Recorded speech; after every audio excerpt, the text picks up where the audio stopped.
aeroplane na lulan si DILG Secretary Jessie Robredo at 3 iba pa. Kadalasan, pahirapan ang search and rescue operation. Ngunit ang masaklap pang katotohanan, may ilang mga sakay ng mga bumagsak na eroplano na magpahanggang ngayon hindi pa rin natatagpuan. Kahit taon o dekada na ang binibilang. Sa sinapit ni Robredo, muling nabuhay sa alaala ni Chinky at Donna ang nangyari sa kanilang ama na si Colonel Thomas Goho Jr. ng Philippine Air Force. January 10, 1987, Sabado ng gabi, bumagsak sa dagat ng Sulu ang sinasakyang eroplano ni Colonel Goho. 3 lang sa 12 pasahero ng eroplano ang nakaligtas, 2 ang nasawi. 7 naman dito ay dineklarang nawawala at magpahanggang ngayon hindi pa rin nakikita. Kasama na rito si Colonel Goho. Bago po siya sumakay ng plane, paano po yan? Magkikita kami Sunday for lunch. Kasi nagsistay nga siya doon sa Bachelor's Officers Quarters ng IAB. So, hinihintay na lang namin yung jeep na magdadala sa amin sa golf club. Yun na nakita ko dumadating yung uncle ko. And talagang rush. Sabi niya, Chinky, alika dito. May sasabihin sa'yo yung tito mo. So, pagpasok ko sa kwarto, nagsusot siya ng camouflage. Nastataka ko, magla-lunch kami, di ba? Bakit siya nagbibihis ng camouflage? Tapos his look, yung serious talaga sa akin. Sabi niya, Chinky, yung dad mo, kasama kagabi sa isang plane crash. Tapos sabi niya, parang pupunta kami ngayon doon, tutulong kami sa rescue. Tapos wala na, umiyak na ako noon. Lumakap na ako sa tita ko. Very calm si mommy, pero seryoso rin. Sinabi niya, si daddy niyo, nagka-accident kagabi. But they're doing their very best to look for him. And then, she cried na, all of us cried. The first thing my mom did, after telling us we were crying na, she prayed. She prayed with us. And then, syempre kami na we prayed with the hope na sana mahal si daddy. Kasi kagabi yung nangyari. Nagka-engine trouble daw. So they're doing their best to look for him. How was it for you? Lagi akong nananaginip. Palagi. Nice home. Now we're eating the usual dinner table. Kasi si daddy mahilig magkwento yan pag meal time eh. Nagjo-jokes yan or nagkikwento yan. Yung normal activity in the house, tapos biglang darating daw siya. And then, bigla na lang siya magkakwento. And then, pag aabot sa point na, Dad, ano nangyari? Tapos when he's about to say it, biglang magigising kami. Magigising ako. Parang, pagkagising ko, I'll try to get back to sleep. Kasi gusto kong habulin yung dream na yun eh. Baka sakaling meron siyang sabihin. It's always like that. Sa pag-iikot namin sa bahay ng mga Goho, mahigit 2 dekada matapos ang trahedya, ramdam ko pa rin ang pagmamahal nila sa nawalang padre de familia. So they have a special place dito, pictures of him. Yes. Si mami nag-ayos din eh. Ito na lang yung remembrance na you were crying while you were walking down the altar. Yeah, kasi lahat sila nakatingin sa akin. Parang sana siguro kung si daddy rin nandun kasama ko. Kasi syempre, si mommy, katabi mo, tapos si daddy dapat nasa kabila. Pero thankful na rin ako. I know he's very happy on that day when I got married. Nakausap ko rin ang ina na Chinky at Donna na si Aling Lea na ngayon naninirahan na sa Canada.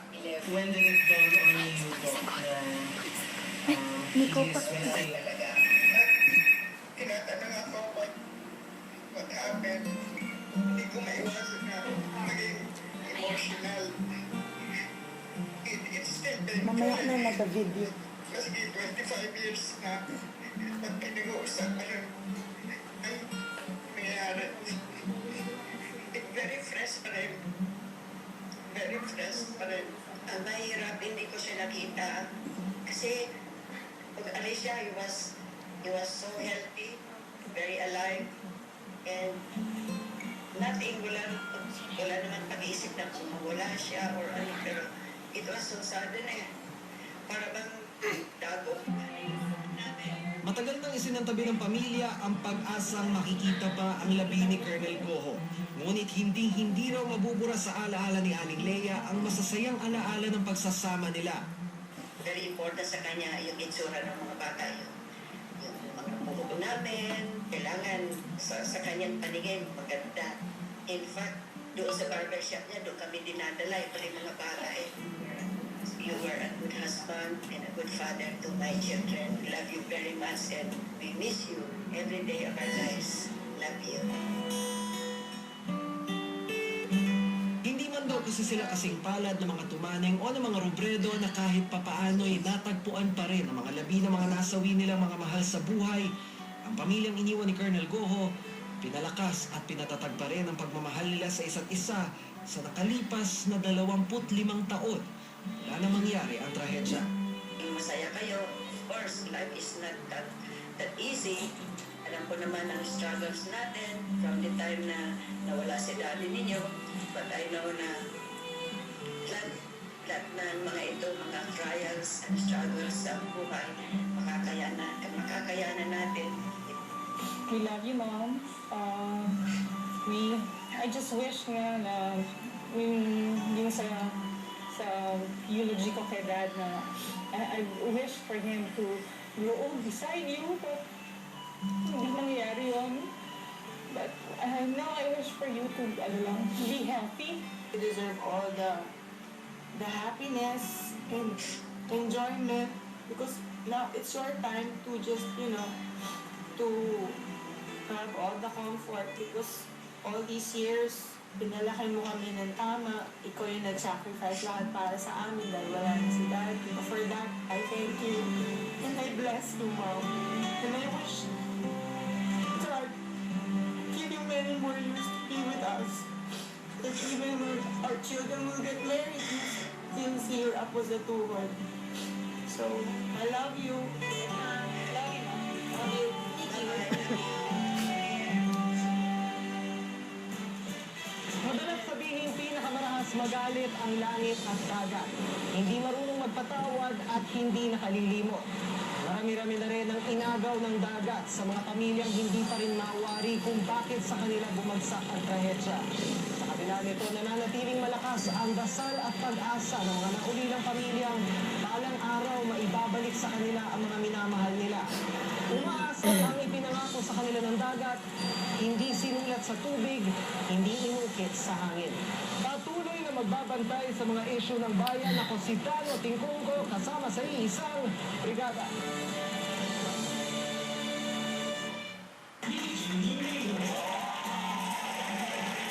Ngayon, nagbabalik siya sa kanyang pinagmulan, ang mundo ng teatro. I want to do plays until I die. Theater is magic. Ito ang trabaho ko. First love. And it never dies. Celebrating 1 year of broadcast excellence and leadership. GMA News TV.